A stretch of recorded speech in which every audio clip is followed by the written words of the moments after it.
Perkenalkan, nama saya Anggela Trisnawati, saya dari kelas A2 Manajemen Pagi dengan NIM 19104168897 dengan mata kuliah Perilaku Organisasi dengan dosen Bapak Adi Mursalin SMM. Baiklah, pada video ini saya akan menjawab pertanyaan berkaitan dengan UTS Perilaku Organisasi. Baiklah, di sini saya akan langsung saja pada pertanyaan serta juga jawaban yang saya berikan. Untuk pertanyaan yang pertama, jelaskan apa yang dimaksud dengan perilaku organisasi. Perilaku organisasi adalah penerapan pengetahuan tentang bagaimana orang, individu, dan kelompok bertindak dan bereaksi dalam suatu organisasi untuk mencapai kualitas kinerja tertinggi dan hasil yang dominan. Perilaku organisasi mempelajari pengaruh dan dampak yang dimiliki individu, kelompok, dan struktur organisasi terhadap perilaku di dalam organisasi untuk tujuan meningkatkan efektivitas dari organisasi. Yang kedua, jelaskan pengertian perilaku organisasi menurut para ahli. Nah, yang pertama menurut Robin and Judge, yaitu perilaku organisasi adalah bidang studi yang menyelidiki pengaruh yang dimiliki oleh individu, kelompok, dan struktur terhadap perilaku dalam organisasi yang bertujuan menerapkan ilmu pengetahuan guna meningkatkan keefektifan suatu organisasi. Lalu menurut Toha, mengemukakan perilaku organisasi adalah suatu studi yang menyangkut aspek-aspek tingkah laku manusia dalam suatu organisasi atau suatu kelompok tertentu. Lalu menurut Handoko mengatakan perilaku organisasi pada hakikatnya mendasarkan kajiannya pada ilmu perilaku itu sendiri atau akar ilmu psikologi yang dikembangkan dengan pusat perhatiannya pada tingkah laku manusia dalam organisasi. Lalu menurut Mullins mengatakan perilaku organisasi sebagai studi dan pemahaman tentang perilaku individu dan kelompok dari pola struktur untuk membantu meningkatkan kinerja dan keefektifan organisasi. Lalu selanjutnya, menurut Georgi dan Jonas, mengatakan perilaku organisasi adalah sebagai suatu studi tentang berbagai faktor yang mempengaruhi tindakan individu dan kelompok dalam organisasi serta bagaimana organisasi mengelola lingkungannya. Lalu menurut Gordon, mengatakan bahwa perilaku organisasi adalah konsep-konsep dan teori-teori yang dapat membantu orang memahami, menganalisis, menjelaskan perilaku dalam organisasi. Lalu, yang terakhir menurut Greenberg and Baron mengatakan bahwa perilaku organisasi merupakan bidang yang bersifat multidisiplin yang membahas perilaku organisasi sebagai proses individu, kelompok, dan organisasional. Lalu pertanyaan yang ketiga, sebutkan dan jelaskan tujuan mempelajari perilaku organisasi. Yang pertama, tujuan mempelajari perilaku organisasi adalah untuk memahami perilaku yang terjadi dalam organisasi. Tujuan pertama ini mempelajari perilaku organisasi adalah untuk dapat memahami serta menjelaskan kejadian-kejadian yang terjadi dalam organisasi. Yang kedua, meramalkan kejadian-kejadian yang terjadi dalam organisasi. Nah, setelah kita memahami perilaku-perilaku yang terjadi dalam organisasi, maka selanjutnya kita harus mampu untuk meramalkan dan menjelaskan kejadian-kejadian yang terjadi dalam suatu organisasi. Lalu yang ketiga, mengendalikan perilaku tujuan. Yang sangat penting dalam mempelajari perilaku organisasi adalah mengendalikan perilaku-perilaku dalam organisasi tersebut.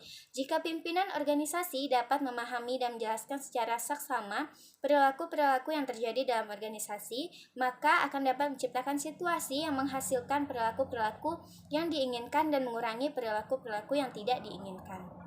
Baiklah, untuk soal yang keempat, terdapat beberapa bidang ilmu yang ikut memberikan kontribusinya dalam pengembangan ilmu perilaku organisasi. Sebutkan dan jelaskan bidang-bidang ilmu yang dimaksud dan mengapa bidang ilmu tersebut berkontribusi terhadap perilaku organisasi.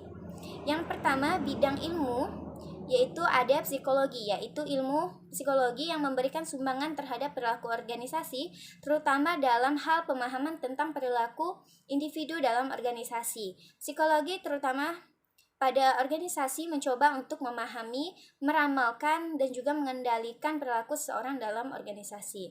Yang kedua ada sosiologi, yaitu ilmu yang membahas tentang sistem sosialisasi dan interaksi manusia dalam suatu sistem sosial. Sumbangan ilmu sosiologi terhadap perilaku organisasi terutama pemahaman tentang perilaku kelompok di dalam suatu organisasi. Yang ketiga ada antropologi, yaitu ilmu yang mempelajari tentang interaksi antara manusia dan lingkungannya. Manusia hidup dalam kelompok dan memiliki kebiasaan-kebiasaan dan nilai-nilai yang dianutnya, yang disebut dengan kultur atau budaya. Lalu yang terakhir ada politik, sejarah, dan ekonomi, yaitu dalam ketiga bidang ilmu ini juga ikut memberikan sumbangan dalam perkembangan ilmu perilaku organisasi. Ilmu politik mempelajari tentang perilaku individu dan kelompok di dalam suatu lingkungan politik. Sumbangan dari ilmu politik terutama dalam proses mempengaruhi, mengkalokasikan wewenang dan pengelolaan konflik, dan juga ilmu sejarah memberikan sumbangan tentang sejarah dan pimpinan-pimpinan besar di masa lampau atas keberhasilan dan kegagalannya. Baiklah, soal yang kelima, mengapa perilaku organisasi penting dipelajari oleh mahasiswa manajemen? Apakah perilaku organisasi juga dapat dipelajari oleh manajer sumber daya manusia di suatu perusahaan, dan kenapa? Nah, dalam perilaku organisasi dijelaskan bagaimana seseorang sebagai individu maupun sebagai anggota kelompok berperilaku dalam organisasi. Sikap dan perilaku orang yang berbeda-beda dalam suatu organisasi perlu dipelajari untuk mencari solusi tentang bagaimana manajemen dapat mengelola individu maupun kelompok agar organisasi berjalan secara efektif. Berdasarkan pernyataan tersebut, para manajer juga diharapkan dapat mempelajari perilaku organisasi karena sangat penting dalam membantu para manajer untuk memperbaiki, mendorong, atau merubah perilaku kerja baik individu, kelompok, maupun organisasi secara keseluruhan untuk mencapai tujuan organisasi. Dengan mempelajari perilaku organisasi, maka para manajer memiliki keterampilannya untuk menangani perilaku pegawainya untuk mendapat bekerja dengan baik sehingga dapat mencapai efektivitas organisasi. Lalu pertanyaan yang keenam, sebutkan dan jelaskan prinsip-prinsip dalam perilaku organisasi. Prinsip-prinsip perilaku organisasi antara lain yang pertama, manusia berbeda perilakunya karena kemampuannya tidak sama, yaitu perbedaan dan keterbatasan kemampuan akan berpengaruh pada perilaku dan kecerdasan yang dibawa sejak lahir, hasil didikan dan juga pengalaman. Perbedaan diprediksi akan berpengaruh pada pelaksanaan dan hasil kerja seseorang yang bekerja sama di dalam suatu organisasi. Yang kedua, karena manusia mempunyai kebutuhan yang berbeda, yaitu manusia berperilaku karena didorong oleh serangkaian kebutuhan dan setiap orang memiliki kebutuhan yang berbeda dengan kebutuhan orang lain. Lalu yang ketiga, orang berpikir tentang masa depan. Dan membuat pilihan yang tentang bagaimana bertindak, yaitu kebutuhan-kebutuhan dari setiap orang dapat dipenuhi lewat perilakunya masing-masing. Lalu ada seseorang memahami lingkungannya dalam hubungannya dengan pengalaman masa lalu kebutuhannya, yaitu memahami lingkungan adalah suatu proses yang aktif di mana seseorang mencoba membuat lingkungannya itu mempunyai arti baginya. Lalu yang terakhir, karena seseorang itu mempunyai reaksi-reaksi senang atau tidak senang, dan ini akan menjadikan seseorang berbuat yang berbeda dengan orang lain di dalam rangka menanggapi sesuatu hal. Seseorang bisa puas mendapatkan gaji tertentu karena bekerja di suatu tempat tertentu, dan orang lain pada tempat yang sama yang merasa mereka tidak puas. Baiklah, pertanyaan yang ketujuh, jelaskan karakteristik perilaku organisasi. Karakteristik perilaku organisasi meliputi yang pertama perilaku, yaitu fokus dari perilaku organisasi adalah perilaku individu dalam organisasi. Untuk dapat memahami perilaku organisasi, maka harus mampu memahami perilaku berbagai individu dalam organisasi. Yang kedua, struktur, yaitu struktur dari organisasi dan kelompok. Struktur berkaitan dengan hubungan yang bersifat tetap dalam organisasi, bagaimana pekerjaan-pekerjaan dalam organisasi dirancang, dan bagaimana pekerjaan-pekerjaan itu diatur dalam organisasi.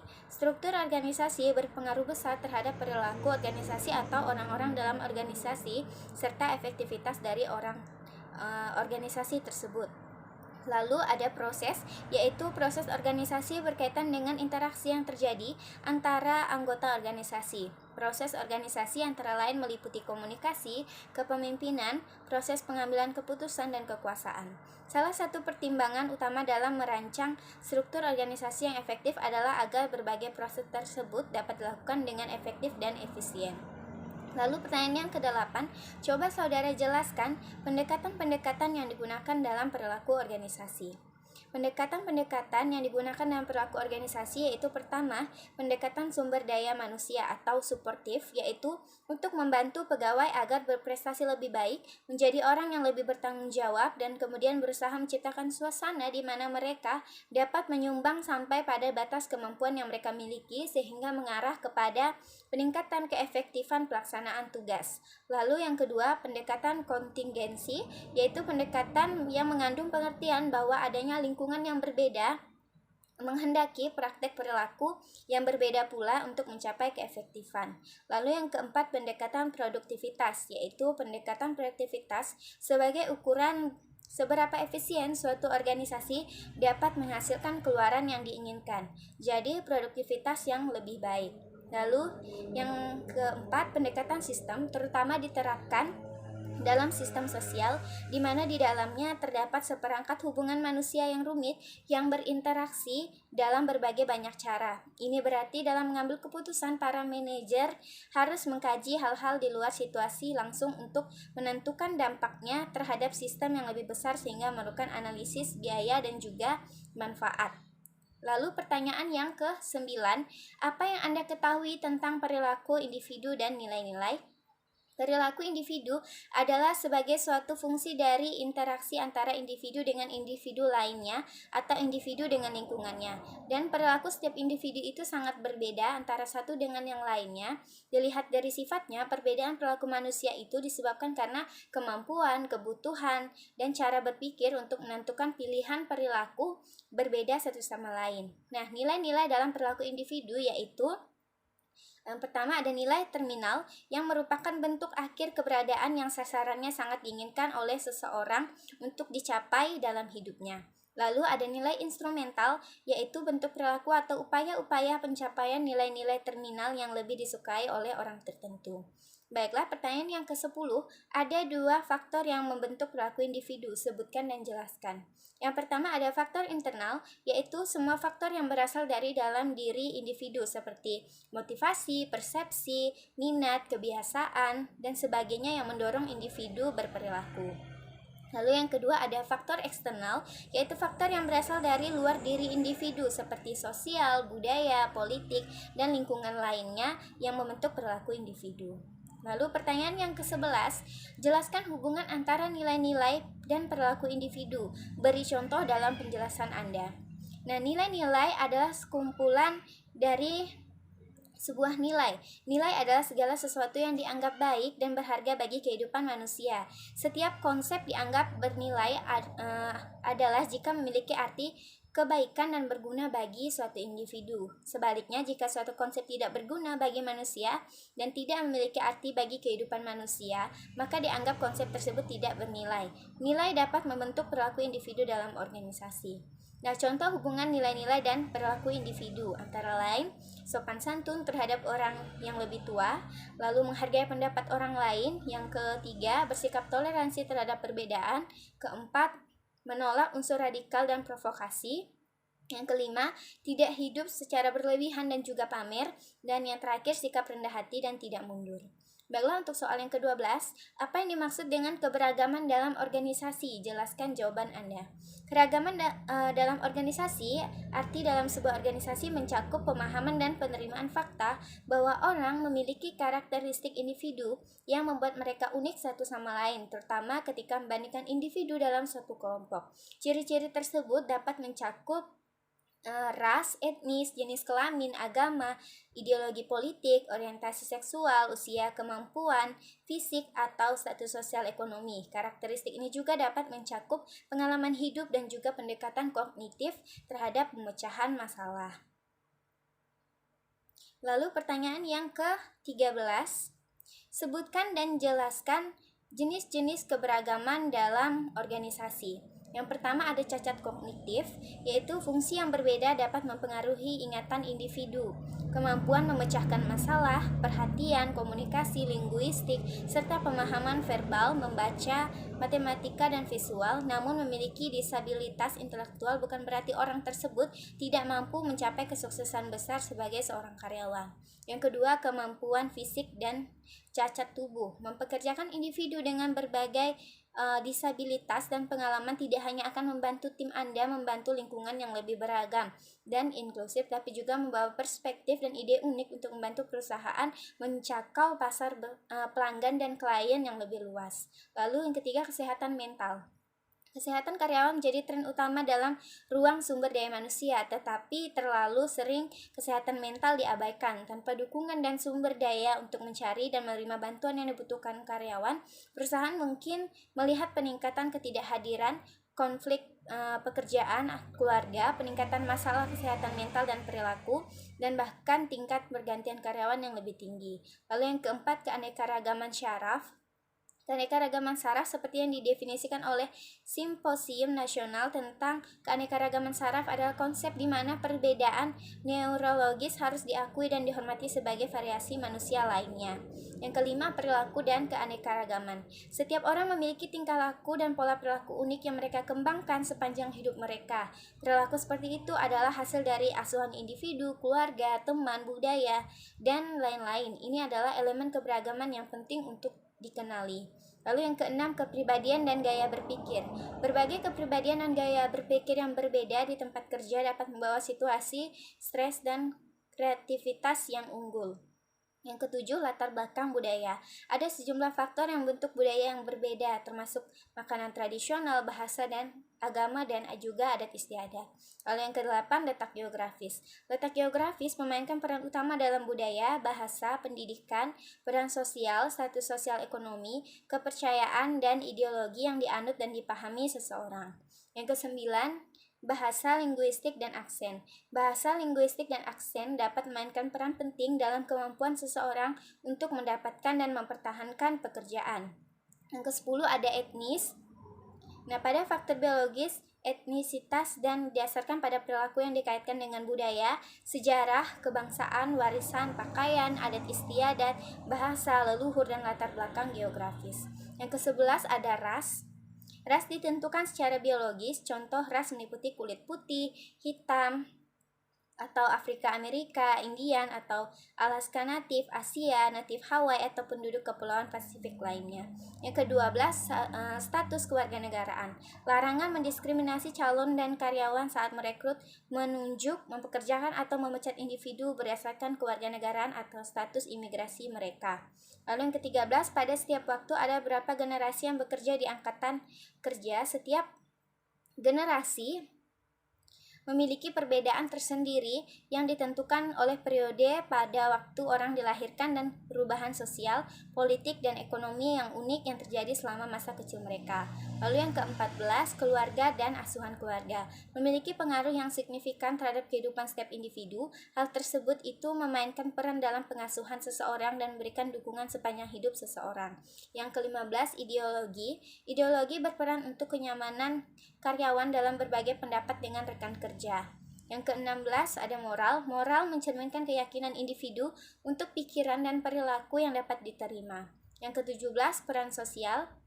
Stereotip seringkali berkorelasi dengan peran sosial yang dimiliki tentang demografi tertentu dan dapat mempengaruhi kemampuan individu. Yang ke-18 identitas gender. Peran gender sebagai konstruksi sosial yang bervariasi menurut budaya yang berbeda dan ditetapkan pada individu saat lahir berdasarkan jenis kelamin biologis mereka. Yang ke-19 ekspresi gender. Ekspresi gender yang mungkin berbeda dari jenis kelamin atau identitas gender individu mengacu pada penampilan luar identitas gender individu. Ekspresi gender dapat ditafsirkan melalui pakaian, rambut, riasan, suara, perilaku, tingkah laku, dan juga minat. Yang ke-20 seks. Tidak seperti identitas gender dan ekspresi gender, seks mengacu pada perbedaan biologis dan genetik antara tubuh pria dan wanita. Yang ke-21 orientasi seksual. Orientasi seksual juga berbeda dengan identitas gender, ekspresi gender, dan seks biologis. Orientasi seksual didefinisikan sebagai ketertarikan emosional, romantis, atau seksual yang melekat pada diri. Yang ke-22 ada pendidikan. Pendidikan sangat bervariasi menurut lokasi, sekolah, dan guru dan dapat sangat dipengaruhi oleh undang-undang dan peraturan. Tidak ada satu orang pun yang memiliki pendidikan yang sama persis. Yang ke-13 pendapatan. Penghasilan memainkan peran utama dalam kehidupan setiap individu sejak lahir dan selama mereka dibesarkan, karir, profesional, dan hingga pensiun. Yang ke-24 ada status sosial ekonomi. Status sosial ekonomi merupakan ukuran dan kategorisasi orang berdasarkan pendidikan, pendapatan, pekerjaan mereka, dan juga merupakan indikator yang kuat dari hak istimewa mereka. Lalu yang ke-24 status sosial ekonomi. Lalu yang ke-25 ada pengalaman hidup. Pengalaman hidup mencakup semua kejadian unik, pendidikan, militer, pribadi, dan publik yang dialami seseorang sepanjang hidupnya. Yang ke-26 ada hak istimewa. Hak ini mengacu pada kekuatan sosial yang dapat dinikmati berdasarkan jenis kelamin, identitas, gender, ras, jenis agama, usia, status kewarganegaraan, status sosial ekonomi, peran sosial, latar belakang budaya, dan status disabilitas seseorang. Yang ke-27 ada status pernikahan. Pernikahan merupakan peristiwa besar bagi banyak orang. Bukan hanya itu, menikah, bercerai, berpisah, atau menjadi janda dapat mengubah keyakinan. 28 ada status orang tua. Pemberi kerja dapat mendukung orang tua yang bekerja dengan memberikan manfaat seperti jam kerja yang fleksibel, tunjangan pengasuhan anak, cuti orang tua, dan bantuan adopsi untuk meringankan tantangan yang dihadapi orang tua yang bekerja. Yang ke-29 pengalaman militer. Para veteran menawarkan banyak keterampilan, pengetahuan, dan juga pengalaman menjadikan mereka dapat berkontribusi luar biasa untuk berperan dalam berbagai perusahaan. Ke-30 latar belakang kriminal. Terserah pada pemberi kerja untuk memutuskan apakah mereka tidak peduli akan masa lalu seseorang sejauh mereka dapat unggul dalam karir yang bermanfaat di masa depan. Yang ke-31 ada keyakinan politik. Terdapat banyak perbedaan pendapat tentang bagaimana dan kapan politik diperbolehkan di tempat kerja. Ke-32 keyakinan agama dan spiritual. Terlepas dari apakah orang mendiskusikan afiliasi agama mereka di tempat kerja atau tidak, penting untuk menciptakan tempat kerja yang memahami dan menerima kepercayaan setiap orang meskipun mereka berbeda satu sama lain. Yang ke-33 pengalaman sebelumnya. Setiap kali seorang karyawan berpindah peran ke industri atau perusahaan baru, mereka membawa pengalaman kerja dan keterampilan mereka sebelumnya. Yang ke-34 ada keterampilan. Keterampilan adalah jenis keragaman yang kurang jelas tapi sangat penting untuk proses perekrutan. Baiklah, pertanyaan yang terakhir yaitu nomor 14. Sebutkan tugas-tugas yang sudah Anda kerjakan sebelum UTS perilaku organisasi. Tugas-tugas yang sudah dikerjakan yaitu yang pertama membuat ringkasan tentang perilaku organisasi, yang kedua membuat video ringkasan tentang perilaku individu dan nilai-nilai, yang ketiga membuat video ringkasan tentang keberagaman dalam organisasi. Baiklah, sekian jawaban UTS perilaku organisasi saya. Kurang lebihnya saya minta maaf. Sekian dan terima kasih.